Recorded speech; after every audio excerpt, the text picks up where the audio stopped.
आपसे पहले निवेदन करना था, आज हमारे बीच बहुत ही खास विशिष्ट अतिथि दर्शकों के रूप में उपस्थित हैं सीमा हिंगोनिया जी, अतिरिक्त पुलिस अधीक्षक मैडम हमारे साथ हैं। आपका स्वागत और अभिनंदन है। हमारे उपेंद्र सिंह शेखावत साहब शिक्षा विभाग के जाने माने शिक्षाविद हैं, वो उपस्थित हैं। नरेंद्र सिंह टीवीका साहब किसी परीक्षा के मोहताज नहीं, वो उपस्थित, अभिनंदन करता हूँ। और मैं आग्रह करूँगा हमारे अध्यक्ष महोदय से किया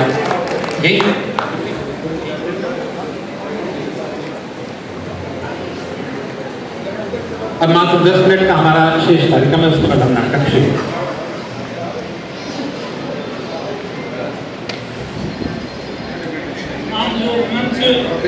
सम्मान लोग सफल आज एक अति पवित्र है, आज बरसती होकर जिसको आगे बढ़ने की लेकिन भाई ने भी छोड़ दिया, उनका भी स्वागत और अभिनंदन। मित्रों, सुरेंद्र सिंह जी बैठे हैं। टाउन हॉल की हालत आप देखें, इतनी भीषण गर्मी में भी कलाकार अपनी प्रस्तुति के लिए आते हैं, तो आप ऐसा प्रयास करें कि इस टाउन हॉल में कलाकार नाटक करने की स्थिति में आए और दर्शक बैठने की स्थिति में बैठ सके। मैं इतना आप लोगों से जरूर आग्रह करूंगा कि आप अपने प्रभाव का, अपनी इच्छा शक्ति का उपयोग करते हुए सुधार करें। महेंद्र जी कोरी साहब और कैलाशी गोरानी साहब, स्वागत और अभिनंदन।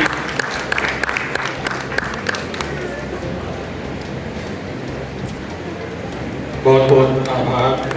अपने आनंद जी शर्मा के स्वागत के लिए मैं विजय सिंह राठौड़ और तेज करण की दैया साहब से आग्रह कि वे शेखावत साहब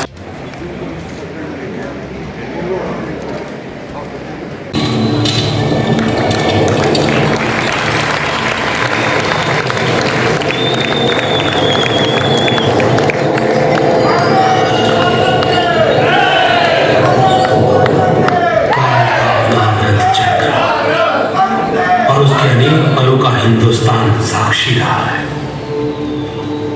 साक्षी एक ऐसे पल का, एक ऐसे कालखंड का जो सदियों तक का प्रकाश आलोकित कर गया। आज भी उसी प्रकाश की चमक जीवित है। ये कथा उसी कालखंड की है। समय सन 1527 मार्च, खानवा नामक स्थान पर विदेशी आक्रांता बाबर और मेवाड़ के यशस्वी महाराणा सांगा के बीच युद्ध हुआ। एक ऐसा युद्ध जिसमें हार तो राणा सांगा की बतलाई जाती है, लेकिन वो हार नहीं थी।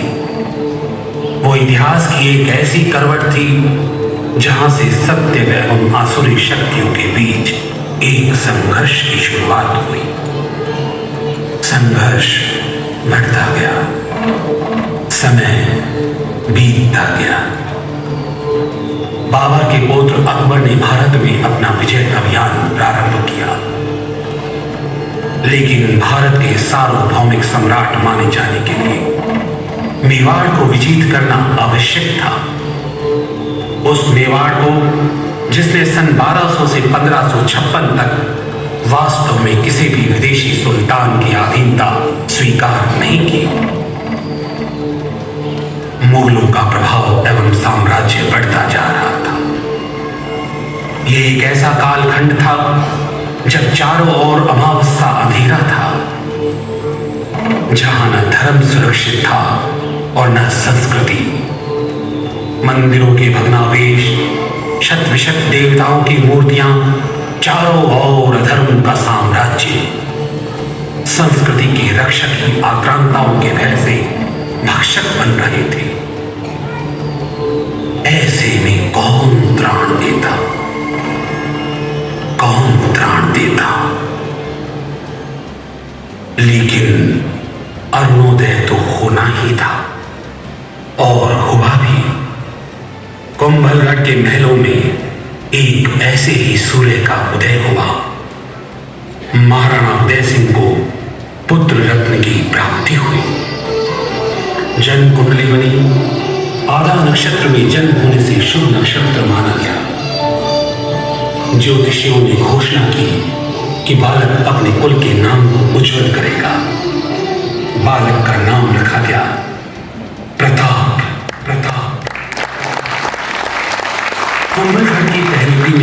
की शिक्षा दीक्षा प्रारंभ हुई। महाराणा उदय सिंह के चित्तौड़ में व्यस्त रहने के कारण बालक प्रताप का अपनी माता जयवंती देवी की छत्र छाया में लालन पालन एवं प्रशिक्षण होने लगा। समय निरंतर चलता रहा और बालक प्रताप 11 वर्ष का हुआ।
समय बीतता गया, प्रताप बड़े होते गए।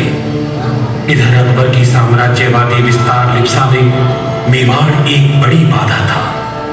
अकबर ने धर्मनिरपेक्षता का ढोंग कर अनेक राजाओं से वैवाहिक संबंध स्थापित कर उन्हें अपना गुलाम बना लिया, लेकिन महाराणा उदय सिंह को यह मंजूर नहीं था।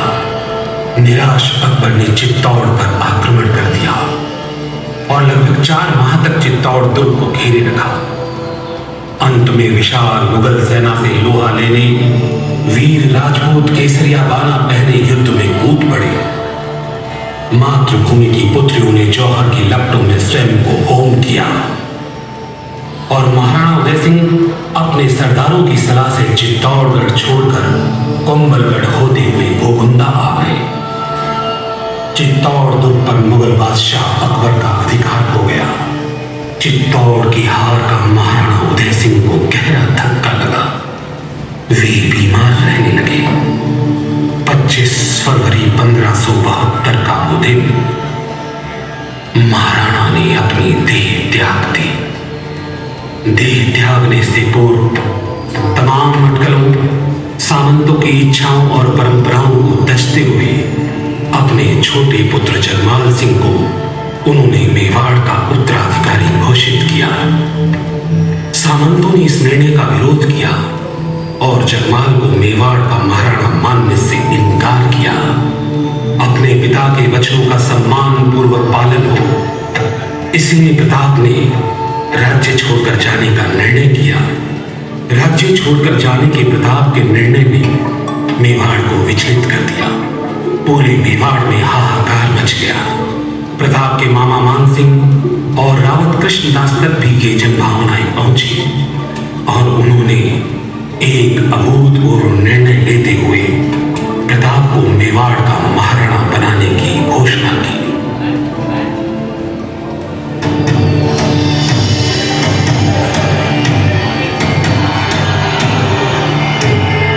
आज हमारे उदारमना हिंदुपति, पृथ्वी का भार दूर करने वाले, बादशाहों को नष्ट करने वाले महाराणा हमें छोड़कर चले गए।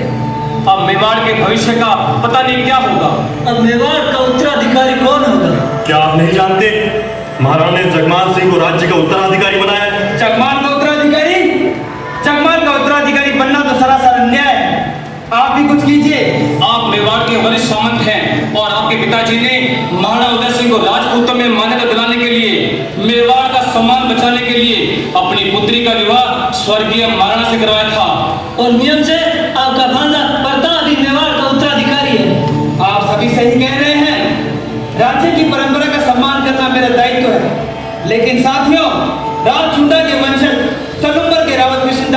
यहाँ उपस्थित हैं तथा उत्तराधिकारी का कार्य इनकी सम्मति से ही होना चाहिए। चित्तौड़ छूट गया, मेवाड़ उछड़ रहा और अब यह घर की लड़ाई हुई तो इस राज्य की बर्बादी में कोई संदेह नहीं। मेवाड़ के लिए यह एक कठिन समय है और यहाँ उपस्थित हम सभी क्षत्रियों के लिए परीक्षा की घड़ी। यदि हम हाथ पर हाथ धरे बैठे रहे तो हमारी कर्तव्य विमूढ़ता के लिए आने वाली कई पीढ़ियां हमें क्षमा नहीं करेगी। मेवाड़ की परंपरा नहीं है।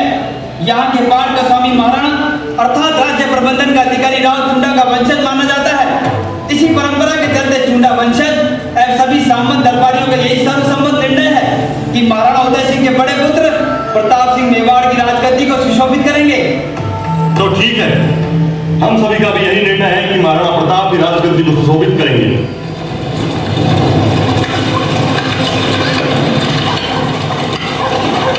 लगता है प्रताप आ रहे हैं। प्रणाम मामाश्री।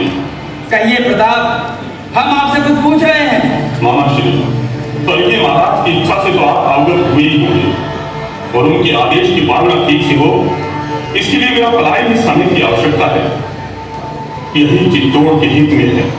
लेकिन इस राजगद्दी के वास्तविक अधिकारी तो आप हैं। नहीं सरदार, हम अपने अधिकार के लिए अपनी मातृभूमि को अपने बंधुओं के रक्त से लक्षित नहीं करना चाहते और मेवाड़ की वर्तमान संकट की परिस्थिति जैसी है उसमें कोई आपसी फूट की स्थिति बने ऐसी शत्रु की भी कामना है। ऐसा हम कदापि नहीं चाहते। अतः हमारे लिए यही उचित होगा कि हम कहीं अन्यत्र वास करें। इसी में मेवाड़ राजवंश की भलाई है। हमें जाने दी मामाश्री। रुको प्रताप, मेवाड़ राजवंश की भलाई किसमें है? इसका निर्णय तो हम ले चुके हैं प्रताप। हम कुछ समझे नहीं राव कृष्णदास जी। इसमें समझने की कोई बात है नहीं महाराणा प्रताप सिंह। महाराणा? हाँ, महाराणा प्रताप, वही प्रताप जो जीवन पर्यंत महाराणा उदय सिंह के साथ कंधे से कंधा मिलाकर खड़े रहे, उनकी स्वाधीनता को अक्षुण्ण रखा। वही प्रताप जो महाराणा उदय सिंह के सबसे बड़े पुत्र हैं, उनके पाटवी हैं। हम उसी प्रताप की बात कर रहे हैं जिसने अपने पिता के शासनकाल में सोम नदी के किनारे युद्ध करके बागड़ के बड़े भूभाग को मेवाड़ के अधीन कर दिया था, जिसने सलूम्बर के ठिकानेदारों को हराकर 56 का क्षेत्र जीता तथा बाली को जीतकर गौड़वाल प्रदेश पर विजय प्राप्त की। हाँ प्रताप, देर न गिरे। लेकिन आदि प्रश्नों का समय नहीं प्रताप। परीक्षा की इस घड़ी में भगवान एक लिंग हमारी सहायता करें। मेवाड़ का साम्राज्य अपने वास्तविक उत्तराधिकारी की प्रतीक्षा में है। हम आपका राज्याभिषेक अभी और यहीं गोकुंदा में ही करेंगे। जय हो! जय हो! जरमाल सिंह मुगलों से जा मिले और प्रताप ने मेवाड़ की सार संभाल शुरू की। प्रताप जब मेवाड़ की गद्दी पर बैठे तब चित्तौड़ के पतन को केवल 4 वर्ष ही बीते थे। चित्तौड़ के शोक ने महाराणा को अत्यंत उद्वेलित कर रखा था। वे जानते थे कि अकबर एक आक्रमणकारी है। मेवाड़ के लिए ही नहीं, सारे देश के लिए एक आक्रमणकारी का प्रतिकार करना आवश्यक था। यही चिंता प्रताप को मन ही मन खाए जा रही थी। महाराणा की जय हो। प्रणाम चंदावत कृष्णदास जी। महाराणा को देखकर जान पड़ता है कि वे किसी विशेष चिंता में पड़े। क्या मैं इसका कारण पूछने का साहस करूं? आपका अनुमान सत्य है सरदार। हम चित्तौड़ का स्मरण कर रहे थे। बीती हुई घटनाओं का स्मरण कर मानसिक अशांति के अतिरिक्त क्या प्राप्त होना है? आप शांत चित्त होकर अपने समस्त राज्य कार्य संपन्न करें महाराणा साहब। बीती हुई घटनाओं को भूल जाए, शांत चित्त हो जाए, राज कार्य संपन्न करें। तो आप चाहते हैं कि हमारी शिराओं में बहने वाली रक्तधार ठंडी हो जाए और इन यमुनों को? नहीं महाराणा, मैं तो केवल यथार्थ तो केवल यही है कि इन यमुनों से मातृभूमि को मुक्त करवाना है। क्या आप भूल गए चित्तौड़ के समर को? आप तो साक्षी रहे हैं। आपने, हमने, प्रजा ने भोगा है। क्या आपको स्मरण नहीं? कैसे भूल सकता? उस भयंकर ज्वाला में 30,000 राजपूत भस्म हो गए। वीर सरदारों की सहस्त्र स्त्रियां अपने सतीत्व की रक्षा के लिए जौहर की ज्वाला में जीवन विसर्जन कर अपने प्रियजन से जाने। अनेक अविवाहित छोटी छोटी बालिकाओं चलती हुई चिताग्नि में अपनी माताओं के अनुसरण धत हो गए। अपने आप को होम कर क्षत्रिय जाति की इतनी बड़ी आहुति एक और मुगलों की मजदूरी हो रही थी तो दूसरी ओर देवतुल्य वीरांगनाओं का जौहर। चित्तौड़ के टूटने पर अंदर घुसे मुगल सम्राट को आशा थी कि तुर्की से आए सिपाहियों के घर विधवा रमणों से आबाद होंगे। कृष्णदास रावत, केवल इतने से मिले जो प्यास नहीं बुझी।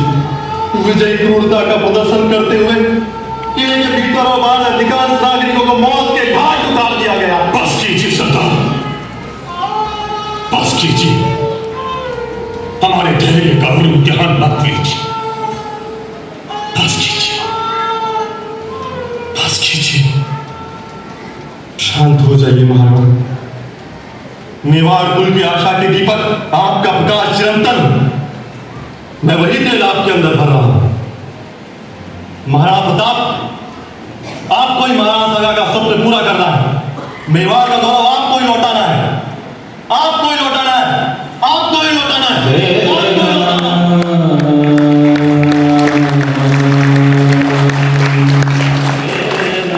प्रताप के सम्मुख आशाओं भरी नजरों से देख रहा था, लेकिन ये एक व्यक्ति के लिए संभव नहीं था। विशाल मुगल शक्ति के सम्मुख धन जन और भूमि में छीन छोटा सा मेवाड़, वो भी पहाड़ी इलाका। चुनौतियां अनेक थी। भाई शक्ति सिंह और जगमाल सिंह जैसे उनके भ्राता मुगल सेवा में चले गए थे। ये वो समय था जब मेवाड़ की जनता भारी कष्ट से गुजर रही थी। आवश्यकता थी उसमें आत्मविश्वास जगाने की, आवश्यकता थी उसमें एक नई प्रेरणा जगाने की। जनता, सेना और अपने सहायक सरदारों में स्वतंत्रता की ज्वाला में कमी न हो, अतः महाराणा प्रताप ने सभी सरदार सामंतों, मंत्रीगणों तथा प्रबुद्ध जनों की एक सभा आहूत की।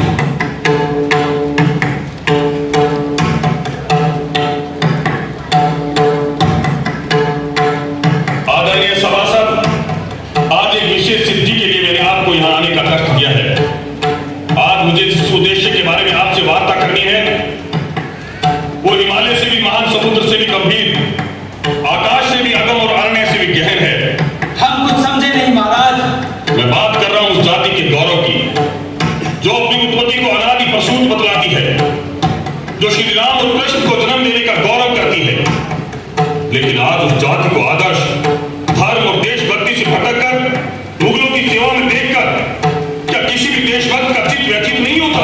अवश्य होता है मानसा, अवश्य होता है। प्राण का मूल्य तो एक क्षत्रिय से अधिक भला कौन जान सकता है। यहाँ माताएं अपने नन्हे नन्हे बालकों को केसरिया पाना पहनाकर विदा करती है और गर्व से कहती है, बेटा प्राणों की आहुति दे देना पर पराजित होकर मत लौटना। यह वीरांगनाएं अपने सजल नेत्रों से पति को यह कहकर रण क्षेत्र में देखती है कि विजयी होकर लौटना, नहीं तो स्वर्ग में भी मैं आपके लिए प्रतीक्षा नहीं करूंगी। हम मेवाड़ के पुत्र हैं और अपने धर्म की रक्षा तथा मेवाड़ की स्वाधीनता हेतु कटिबद्ध है।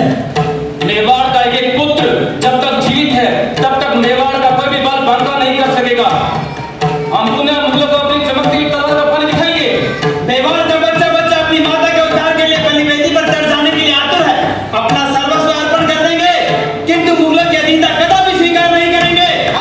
कदापि स्वीकार नहीं करेंगे, कदापि स्वीकार नहीं करेंगे, कदापि स्वीकार नहीं करेंगे। काल को भी प्राणों की आहुति देकर परास्त करने वाले मेरे वीरों, आप सभी के इसी विश्वास के कारण ही मेवाड़ आज गर्व से अपना सीना ताने खड़ा है। हमें आने वाली चुनौतियों के लिए तैयार रहना होगा। चित्तौड़ के घाव अभी तक भरे नहीं हैं तथा उस वक्त तक भरे रहेंगे जब तक शत्रु से अपना प्रतिशोध न ले लिया जाए। साथियों, मेवाड़ सिसक रहा है। ऐसी दशा में हमें अपने लक्ष्य प्राप्ति के लिए तैयार रहना पड़ेगा तथा समस्त सुखों के भोग का त्याग करना होगा। कहिए, आप सभी इसके लिए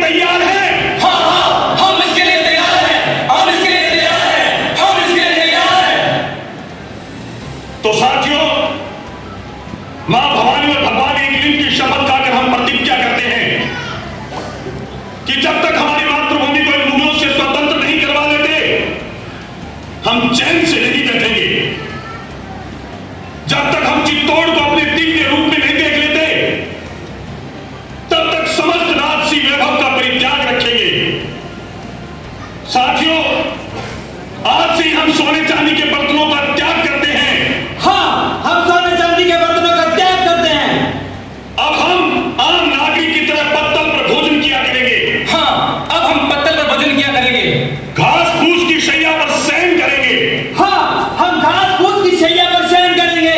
आज ही हम महलों के साथ अपने राज्य वस्त्राभूषण का त्याग करते हैं। भानु प्रताप की जय हो, भानु प्रताप की जय हो, भानु प्रताप की जय हो। ने भीतर तक महसूस किया। उसने जलाल खान कोरची को महाराणा प्रताप के पास समझौते के लिए भेजा, मगर सफल नहीं हुआ। अकबर उस समय चुप रहा।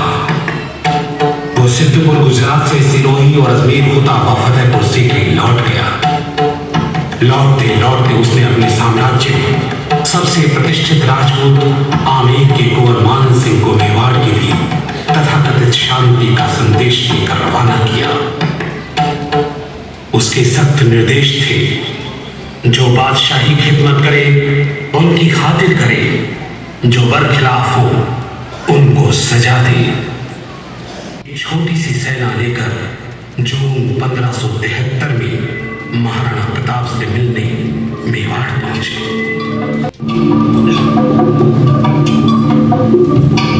आपका स्वागत है कुंवर मान सिंह। ये मेरा सौभाग्य है कि आप यहाँ पधारे।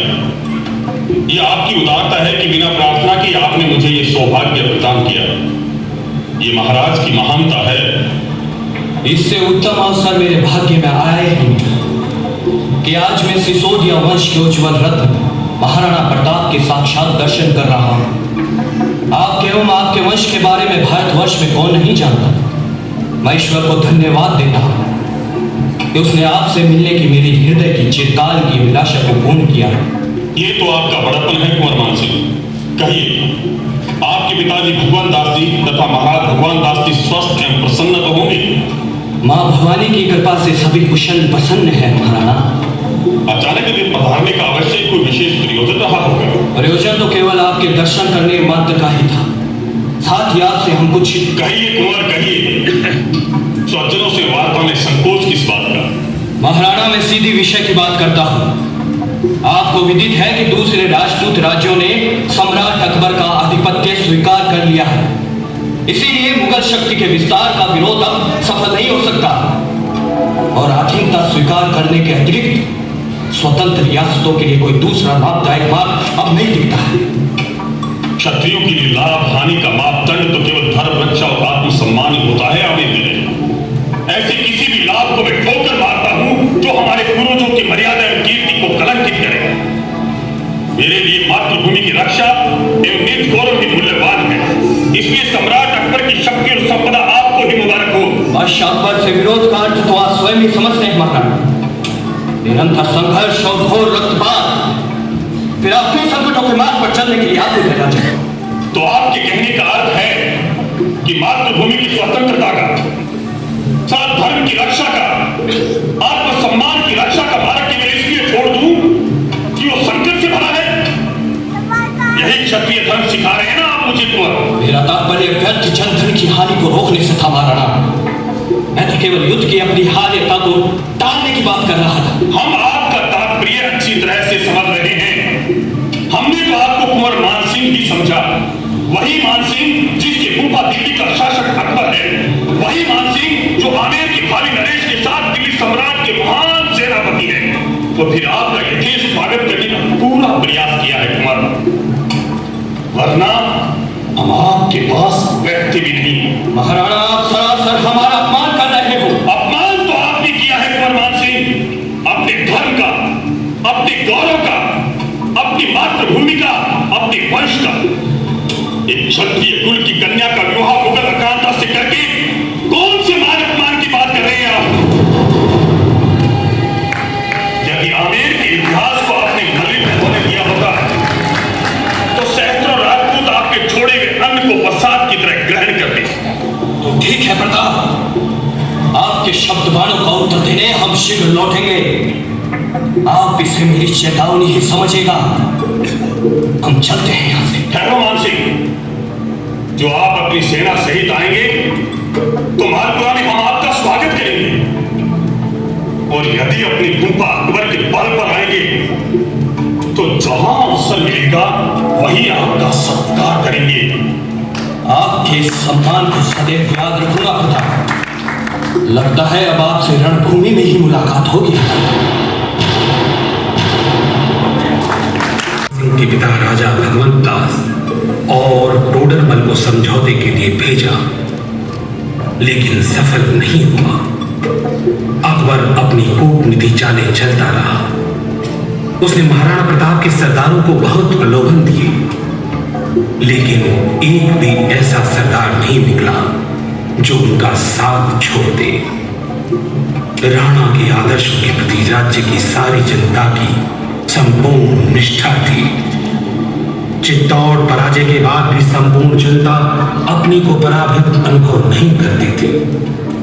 संपूर्ण प्रदेश एक विशाल सेना की तरह संगठित हो गया था।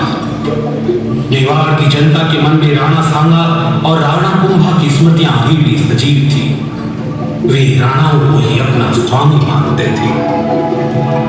मेवाड़ की जनता की राणा प्रताप सिंह के प्रति इतनी आस्था थी कि वे उसे न केवल अपना स्वामी मानते थे, बल्कि अपने कुल देवता श्री एकलिंग जी का प्रतिनिधि भी मानते थे। और जनता की इन्हीं आशाओं का सम्मान करते हुए मेवाड़ के महाराणा युद्ध की तैयारियों में जुट गए। कोई कमी नहीं रखी जा रही महाराज। बिना कोई बल गवाए आपके निर्देशों का पालन किया जा रहा है।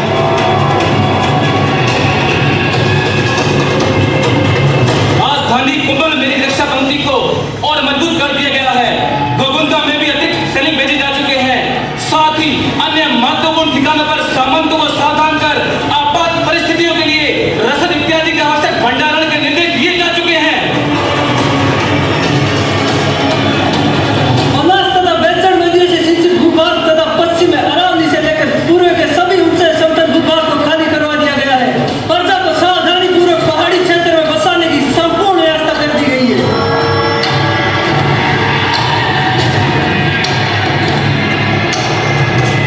चित्तौड़ के आक्रमण के समय यही समतल भूभाग एवं लहलहाती फसलों से भरे खेत 4 माह तक मुगल सेनाओं के डटे रहने में सहायक बने थे। सामरिक दृष्टि से ये फसलें उजाड़ना आवश्यक भी था। आज भी प्रतिशों की ज्वाला धधक रही है। मेवाड़ का एक एक वीर, एक एक बालक, एक एक वीरांगना उस मल्लेश तुर्क की सेनाओं से युद्ध करने के लिए अपनी कमर कसे हुए हैं। तभी तो सैकड़ों आंधियों के पश्चात भी हमारी स्वाधीनता की लौ अभी तक प्रज्वलित है। पूरे मेवाड़ को तैयार करने का समय आ गया है। कहते थे युद्ध अवश्य भावी है और निर्णय युद्ध के मैदान में ही होगा, लेकिन महाराणा ये भी जानते थे कि उनकी सामरिक तैयारी अभी पूर्ण नहीं है। वे पहाड़ी क्षेत्र में अपनी स्थिति को मजबूत करना चाहते थे। महाराणा का बचपन इन जंगलों में बीता था, अतः यहाँ रहने वाले भील उनके मित्र तथा अनुरक्त अनुचर हो गए थे। भीलों की सामरिक विशेषताओं का, अपने वचनों पर दृढ़ रहने का, पर्वतों पर चढ़ने की उनकी दक्षता तथा सभी तरह के अभावों को सह लेने की क्षमता का महाराणा के मस्तिष्क पर अमिट प्रभाव था। उन्होंने भील सरदार पूंजा से मुलाकात की। मुझे तो विश्वास ही नहीं हो रहा महाराणा साहब, आप और इस भील की कुटिया पर। आप हमारे मित्र हैं भील सरदार, इसमें अविश्वास कैसा? सच कहूं राणा साहब, मेवाड़ के इतिहास में ये पहला ही अवसर होगा कि किसी महाराणा ने हमारी कुटिया को पवित्र किया। मैं तो धन्य हो गया, धन्य हो गया मैं तो। आइए आइए विराजिए महाराणा साहब। पूंजा सरदार, हम यहाँ किसी विशेष प्रयोजन के लिए आए थे। जानता हूं महाराणा साहब, जानता हूं मेरे महाराणा पर संकट की घड़ी है। महाराणा, ये हमारे धनुष बाण ही नहीं है, ये आपके प्रति हमारा समर्पण है। बेटा, आज मैं घोषणा करता हूं कि हम भीलों का बच्चा बच्चा मेवाड़ के इस स्वतंत्रता आंदोलन में महाराणा के साथ है। ये लड़ाई केवल महाराणा की नहीं है, भीलों की है, पूरे मेवाड़ की है, पूरे मेवाड़ की है। इधर अकबर जानता था कि मेवाड़ से लड़ना कितना मुश्किल है, इसलिए उसने सबसे पहले उत्तर भारत की समस्याओं का निपटारा कर राजस्थान में अपने अनुकूल वातावरण बनाने का प्रयास किया। जो भी महाराणा प्रताप को सहायता पहुंचा सकते थे, उन्हें परास्त करने का पूरा प्रयास किया गया। अकबर का लक्ष्य मेवाड़ था। अतः 17 जनवरी 1576 को अपने शाही लवाजमे के साथ वो अजमेर के लिए रवाना हुआ। अजमेर में लगभग एक पखवाड़े तक यही विचार विमर्श होता रहा कि मेवाड़ पर किस प्रकार से आक्रमण किया जाए।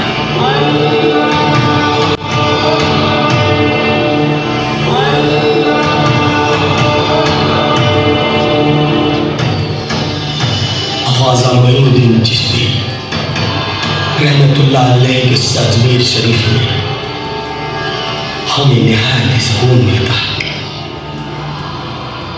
जब से सलीम चिश्ती की दुआओं के तुफैल से अल्लाह ने हमें शहजादा सलीम अता किया,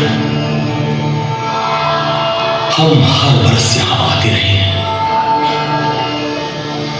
अल्लाह के फजलो करम से आज पूरे हिंदुस्तान में हमारा शाही परचम गया, मगर एक जुबान आज भी हमें सुकून से सोने नहीं देती।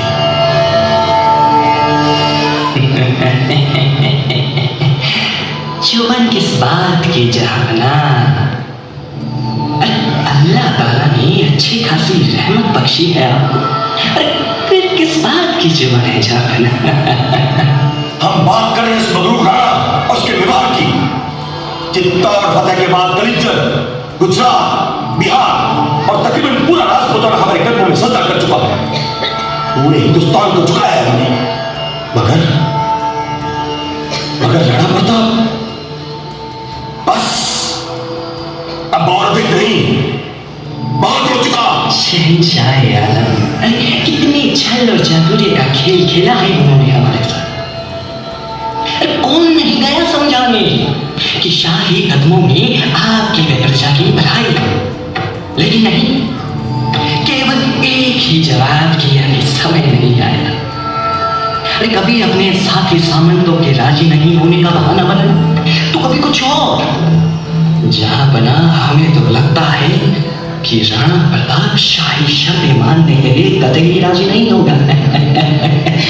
अब आप देख लीजिए। अगर ये बात है तो समझो राणा ने खुद अपनी मौत को दावत दी है।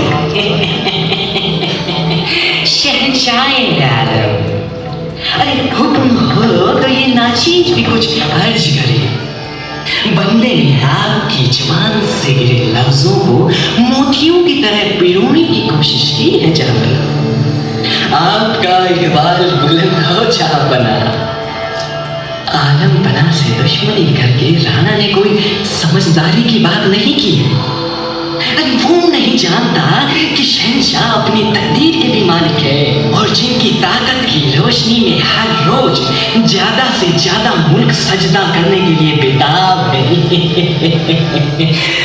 शहंशाह की सलाह में मानने वाला यकीनन कम अक्ल वाला ही होगा। हे दुनिया के शहंशाह, अरे गुरूर से जिनकी गर्दन अकड़ी हुई हो और जिनके जहन में बगावत के सिवा और कुछ नहीं, अरे उनको माकूल रास्ते पर लाना शहंशाह आप का तो फर्ज है। बादशाह सलामत, महाराणा का अहंकार अपने पूर्वजों के गौरव के कारण है, जो प्राचीन समय में पूरे भारतवर्ष के शासक थे। महाराणा के पास ऐसे अनेक जाबाज हैं जो अपनी आन सम्मान की रक्षा के लिए अपना बलिदान हंसते हंसते कर देंगे। इन्हीं कारणों ने महाराणा की बुद्धि पर पर्दा डाल रखा। वे शहंशाह के सौभाग्य और उनकी ताकत को नहीं समझ पा रहे, इसीलिए वे आपकी आज्ञा का मार्ग त्याग कर भ्रमित हो चुके। हम आप सभी की राय से इत्तेफाक करते हैं। राणा प्रताप में नाफरमानी व बक्करी को ज्यादा ही बढ़ गई है। बस अब और नहीं। यदि राणा को हमारी शर्तें मंजूर नहीं तो हमें भी उसका जान लेना मंजूर नहीं। तौबा तौबा, ये खुदा झूठ ना बोलवाए। जहां बना राणा प्रताप को सबक सिखा सिखाने का उचित वक्त आ चुका है। सबक सिखाने का मन तो हम फतेहपुर से रवाना होने से पहले ही बना चुके थे। सिपहसालार, अब और इंतजार नहीं, फौज को मेवाड़ की तरफ रवाना होने का हुक्म दिया जाए। जमीन के टुकड़े तो बहुत है हमारे पास, हमें किसी भी सूरत में मारना प्रताप चाहिए। मारना प्रताप, मारना प्रताप।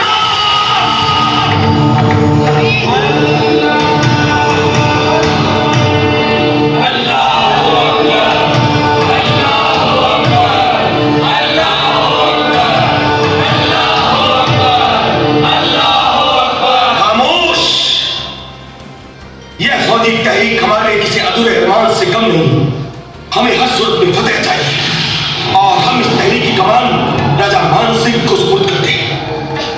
कुंवर मान सिंह, आप इस तहरीक के सिपहसालार होंगे। लेकिन जहापना हम तो क्यों? आप क्यों नहीं मान सिंह? हमने आपको अपना फर्जंद माना है, बेटे हैं आप हमारे, और हमें आपकी काबिलियत पर पूरा यकीन है। ये आपकी मोहब्बत है जहापना, हम आपके भरोसे का पूरा सम्मान रखेंगे।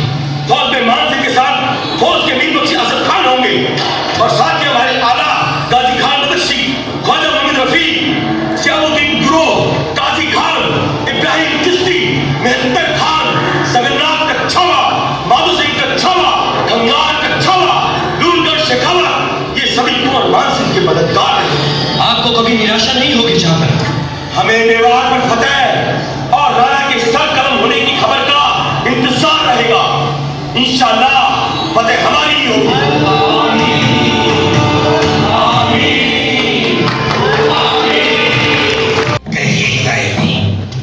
क्या मशकिरा चाहते हैं? माशाल्लाह, आप तो हमारे अजीज हैं, आपको हम मशकिरा जरूर देंगे। अरे खुदा झूठ ना बुलवाए। अरे आप तो जानते ही हैं कि हमारा नाता तो सिर्फ कलमा और कलम से ही रहा है। हमारे दिल में भी एक तमन्ना है, बस उसी के बारे में मोहतरम, पहेलियां न बुझाएं। अरे जो कुछ कहना है साफ साफ कहें। खुदा झूठ ना बुलवाए। अरे आप भी तो हैं जो हमारे भाई जैसे हैं। बात दरअसल ये है कि हम भी इस्लाम के दुश्मनों से जंग लड़ने की ख्वाहिश रखते हैं। अब आप भी तो हैं जो बादशाह सलामत से इजाजत दिला सकते हैं। दुरुस्त कहा, आपने दुरुस्त कहा। लेकिन यदि ये काफिर मान सिंह इस फौज का सिपहसालार नहीं होता तो बादशाह सलामत से इस जंग में शामिल होने की इजाजत मांगने वाला मैं ही पहला बंदा होता। आप समझे नहीं नकीम खान। अरे भोले हैं आप, बिल्कुल भोले हैं। आखिर तो वो बादशाह सलामत का सच्चा खिदमतगार है। सच्चा खिदमतगार। अरे भाई नाराज क्यों होते हो? अरे फिर सिपहसालार मान सिंह हो या कोई हो, अरे क्या फर्क पड़ता है? कहिए बलन, क्या फर्क पड़ता है? और ये मत भूलिए कि आखिर एक राजपूत ही दूसरे राजपूत से लड़ने जा रहा है। अल्लाह खैर करे, अल्लाह खैर करे।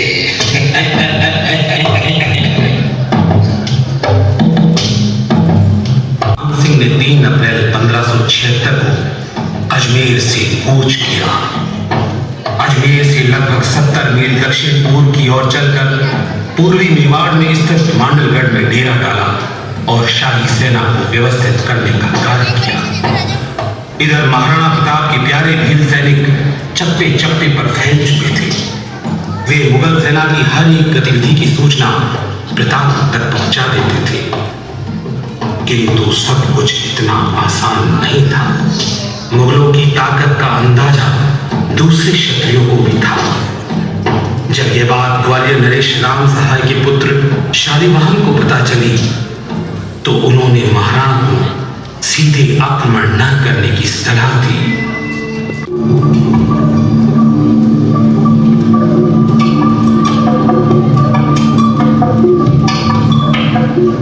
महाराणा की जय हो।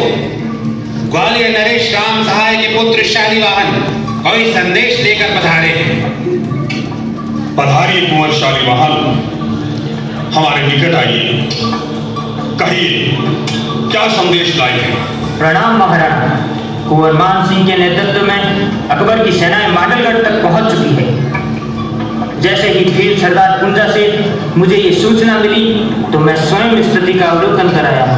इन मुगलों का रक्त पीने के लिए आतुर हो रही है। हम तत्काल युद्ध की घोषणा करते हैं। नहीं महाराणा, अभी नहीं। मान सिंह विशाल सेना लेकर आए हैं जिसका अनुमान लगाना भी कठिन है। हमें पूरी तैयारी पहले कर लेनी चाहिए। हमारा खून खौल रहा है। उस मान सिंह ने मेवाड़ पर आक्रमण करने का साहस भी कैसे किया? हम उसे मांडलगढ़ जाकर कुचल देना चाहते हैं। धैर्य रखिए महाराणा। कुंवर मान सिंह अपनी ताकत से नहीं आए हैं, वे तो अकबर की फौज लेकर आए हैं। अकबर ने तो उन्हें एक मोहरा मात्र ही बनाया है। आपकी बात सत्य है। आप जैसे अतिशय और अनुभवी योद्धा का हम मार्गदर्शन चाहते हैं। हम आपसे आगत आक्रमण को असफल बनाने का उपाय जानना चाहते हैं। मुझे तो अन्य मंत्रणाएं व्यर्थ लगती है। मेरी राय तो यही है, हमें सीधा हमला नहीं करना चाहिए। आश्चर्य है, आप हमारे साथी बनकर और मस्त हाथी जैसे होकर भी शत्रु से भयभीत हो रहे हैं। आपके मुख से ऐसा सुनने की आशा तो नहीं थी। लगता है भय ने आपके रगों में रक्त की गति कुछ धीमी कर दी है, या जीने की चाह भी कुछ अधिक ही लगती है। हम तो मन और अबोध और अज्ञानी हैं। तो क्या आप यह कहना चाहते हैं कि मुगलों को छोड़कर समस्त पृथ्वी वीर रहित है? हमने तो आमने सामने युद्ध करने का निश्चय कर लिया है। हाँ, आप चाहें तो सेना में हरावल की बजाय पीछे रहकर युद्ध कर सकते हैं। ग्वालियर नरेश की सलाह अति महत्वपूर्ण है। हमें इस पर विचार करना चाहिए। हालात को देखते हुए शत्रु के सामने जाकर मैदान में युद्ध करना हमारे हित में नहीं। अच्छा यही होगा कि हम अपनी सेनाओं को तैयार करें। ये समय आपसी विवाद का नहीं है। हमें यह भी नहीं भूलना चाहिए कि शत्रु की सेना हमारे निकट पहुंच चुकी है। कल प्रातः होते ही हम उस मुगल की सेना को कुचल कर रख देंगे और उस तातार अकबर का जो घमंड है उसे हम युद्ध भूमि में चूर चूर करके रख देंगे। और मान सिंह, उसे हम मातृभूमि के साथ विश्वासघात करने का दंड अवश्य देंगे। हमारी सेना के अग्रभाग का नेतृत्व हाकिम का सुरीन तथा रावत कृष्णदास करेंगे। सरदारगढ़ के भीम सिंह, रावत सांगा भी आपके साथ होंगे। दक्षिण भाग का नेतृत्व राम सिंह करेंगे। भवानी सिंह व शालिवाहन आपके साथ होंगे। सेना के वाम में मान सिंह झाला बीदा और मान सिंह सोनगरा रहेंगे और हम सेना के मध्य भाग में रहेंगे। सभी क्षत्रिय तैयार रहें। कल होगा आक्रमण, आक्रमण, आक्रमण, आक्रमण। के बीच की दूरी अब केवल 12 मील रह गई थी। मांडलगढ़ में अपनी सेना को पुनर्गठित कर मान सिंह मोही गांव होते हुए मोलेरा गांव पहुंचे। शिकार के बहाने वो मेवाड़ के सैन्य शिविर तक पहुंच गए। हालांकि उनके पास उस समय 1000 से अधिक घुड़सवार नहीं थे। महाराणा को सरदारों ने राय दी कि कुंवर मान सिंह पर आक्रमण कर देना चाहिए, लेकिन झाला बीदा ने कहा, इस तरह दगा करना वीरों का कार्य नहीं है। महाराणा ने भी बीदा की इस बात का शास्त्रानुकूल बताकर समर्थन किया। अब दोनों सेनाओं के आमने सामने होने में कोई देर नहीं थी।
ऐसी जंग तो न पहले देखी न सुनी। कुछ करो नहीं तो मुगलिया शान पर पट्टा लग जाएगा। खुदा का शुक्र है कि जंग पहाड़ों में नहीं लड़नी पड़ी। सोच कर ही रूह कांप उठती है। राजा कुंभकर्ण और उसके राजपूत सिपाही आगे के मोर्चे को छोड़कर दक्षिण की ओर दौड़ रहे हैं। हमारी सेना में कोहराम मच गया है जनाब। अल्लाह खैर करे। मुसीबत सामने हो और सहने लायक नहीं रहे तो वहां से भाग जाना ही बेहतर है। मैं कहता हूं भाग जाना ही बेहतर है। दोनों फौजों में कोहराम मचा हुआ है। ऐसे में अपने और दुश्मन की ओर से लड़ने वाले राजपूतों की पहचान कैसे हो सकती है जनाब? पहचान की जरूरत कहाँ है? तुम तो तीर चलाते जाओ। हजार से भी आदमी मारे जाएंगे। मौलिया सल्तनत को उतना ही फायदा होगा। बिना दुश्मन और दोस्त का फर्क किए अपने दिल की बात सुनो और तीर चलाते जाओ। ये मत भूलो दोनों तरफ से मारे राजपूत ही जाएंगे। दिल सबसे वफादार गवाह होता है जो पक्की बात बयां कर सकता है। मेरा भी इरादा मजबूत है। खुदा झूठ ना बुलवाए। मुझे तो वो कमाई करनी है जो काफिरों के खिलाफ लड़ने वालों को मिलती है। तो मुगलिया सिपाहियों तक ये पैगाम पहुंचा दिया जाए कि अपने और पराये की गफलत में ना रहे। जो राजपूत सामने आए उसे खत्म कर दे।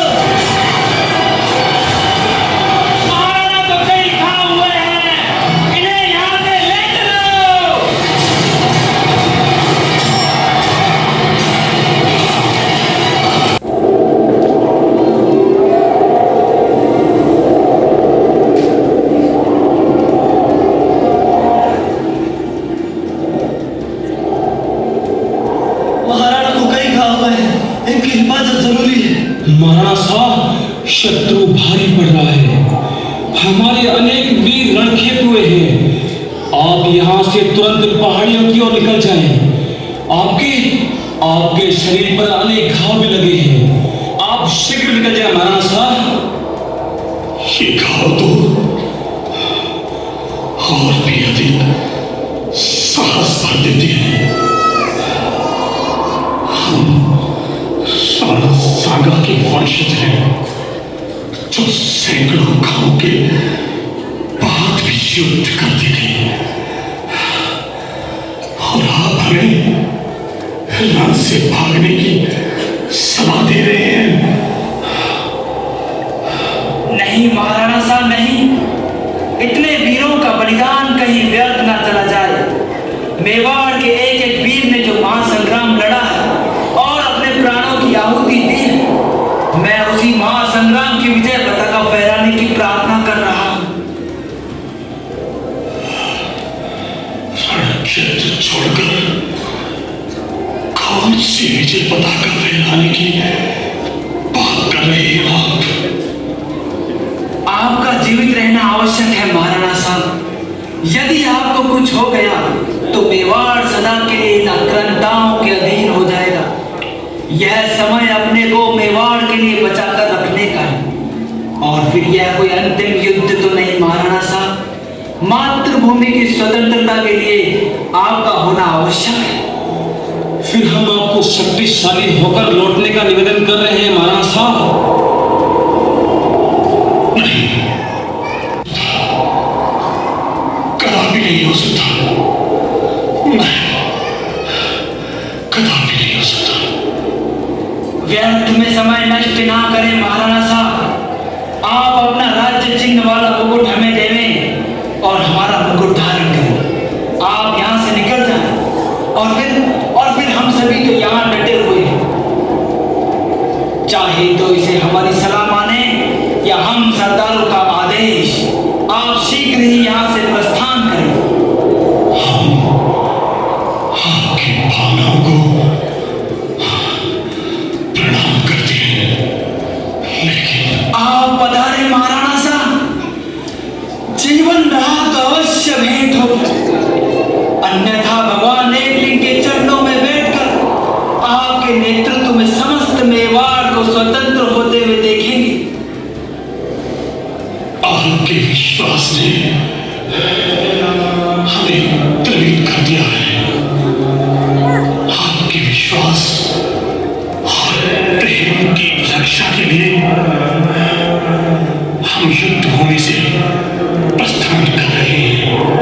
लौटेंगे, हम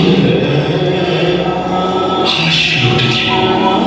मातृभूमि के इस संग्राम में हम फिर से लौटेंगे।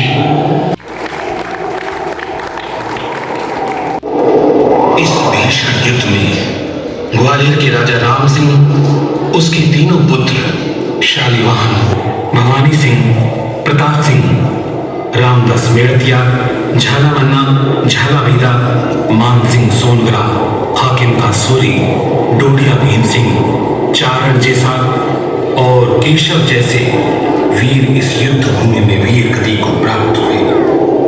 महाराणा ने घायल सैनिकों व शेष बची सेना को साथ लेकर गोगुंदा खाली करवाया और मात्र 20 सैनिकों की एक टुकड़ी गोगुंदा में रखकर कोलियारी गांव की ओर प्रस्थान किया, जहां उन्होंने स्वयं घायलों का उपचार किया।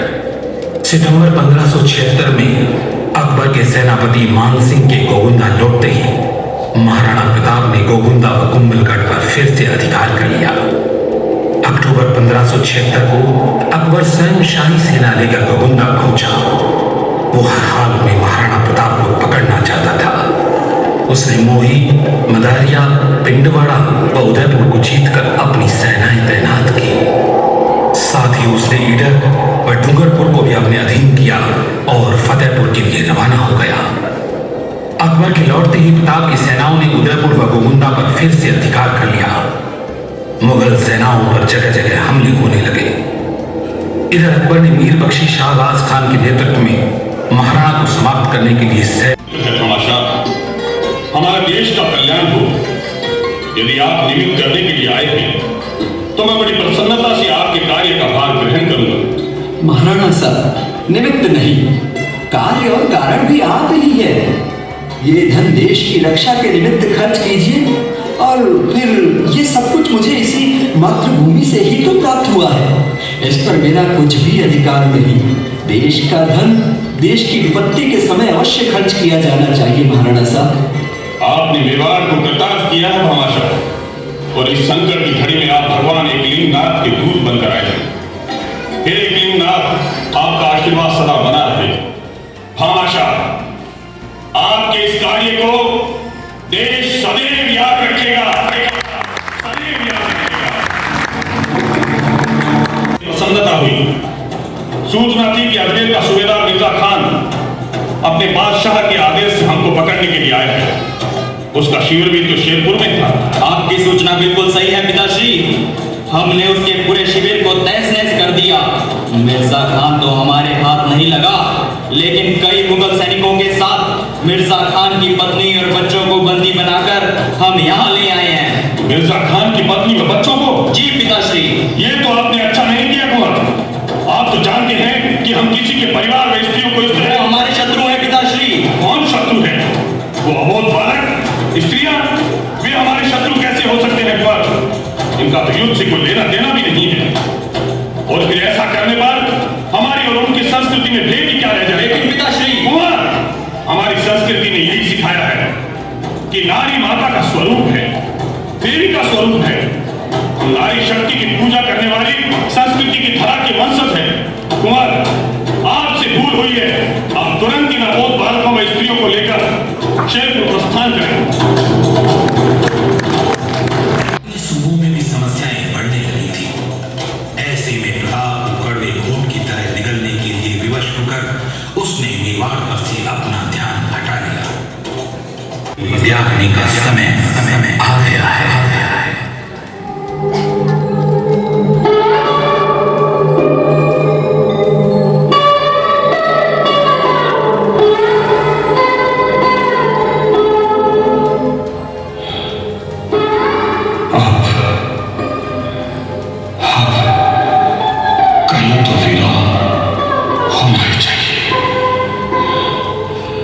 मातृभूमि तरवाई मांग रही है। समय को करवट बदलने की स्वतंत्रता का संकल्प मातृभूमि की रक्षा का संकल्प, निज गौरव की रक्षा का संकल्प तब तक चलता रहे जब तक इन यवनों के भार से ये धरा मुक्त न हो जाए। ये अधिष्ठान समय लेगा। न जाने कितनी पीढ़ियां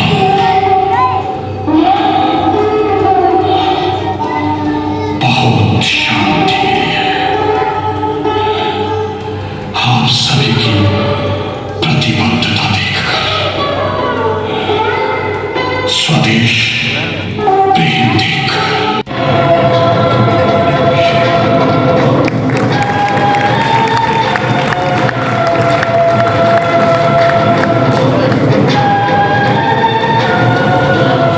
मातृभूमि की स्वतंत्रता के लिए महाराणा ने अपना सब कुछ होम कर दिया। महलों से निकलकर आम जनता को अपना साथी बनाकर उन्होंने इस समर की एक ऐसी गाथा रची जो आज भी पूरे विश्व को आलोकित कर रही है। मातृभूमि के स्वतंत्रता संग्राम की जो अलख महाराणा प्रताप ने जगाई वो आने वाले लंबे समय तक राष्ट्र भक्तों के लिए प्रेरणा स्रोत रही। महाराणा की इस समर गाथा को विश्व हमेशा याद रखेगा, हमेशा याद रखेगा।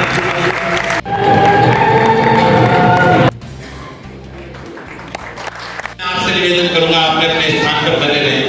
सिर्फ 2 मिनट का समय आपसे और चाहेंगे इन कलाकारों से आपका परिचय करवाएं। ये थी